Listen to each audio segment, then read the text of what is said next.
Mbola eo amin'izay baolina kitra eto Analamanga izay ihany dia nanatanteraka ny fivorimbe ara-potoana zareo vao amin'ny ligue Analamanga ho miala sabotsy teny Carion izany ka dia mbola nahazo fitokisana 100% avy amin'ireo section ny Flo Entso Rakoto Armanana. Ya marina tokoa zany natao maly ny assemblée générale moa izay fanao isan-taona eo anivon'ny ligue Analamanga izay angatahana fankatoavana eo amin'ireo section izay misy eo mba fiadidin'ny ligue Analamanga zany section eto anivon'ny faritra Analamanga zany dia sorana manokana eto ireo filoana section misa 120 zany izay nametraka indray ny fitokisany tamin'ny tenanay sy ny mpiara-miasa aminay rehetra amin'ny asanay amin'ity taona 13 sy 20 ity. Zay tsy vitany hoe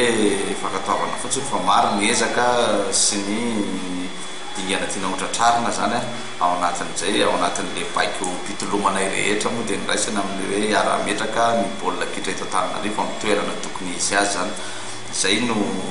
zavatra nitranga tao anatin'ny fivoriana maro. Ny programan'asa zay nieritreretin'ny ligue eo atao moa zany amin'ity zany dia nisy zavatra ray lehibe mihitsy ny tsy maintsy fananan'ireo ligue 1 zay nanomboka androany izy hitatsika fa tena everina fa eritreretinay zany ao anatin'io fa azahoana vokatra tsaratsara kokoa satria mijery mibanjana ny ankizy sahady zany dia nizao zay andraisantsika amin'le hoe amin'ny kanina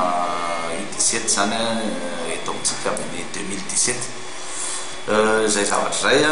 no jerena zany dia tsy maintsy manana an'le 13 ny club rehetra nanomboka androany ny fifandanany dia hitatsika fa samy miezaka amin'izay daholo ireo club folo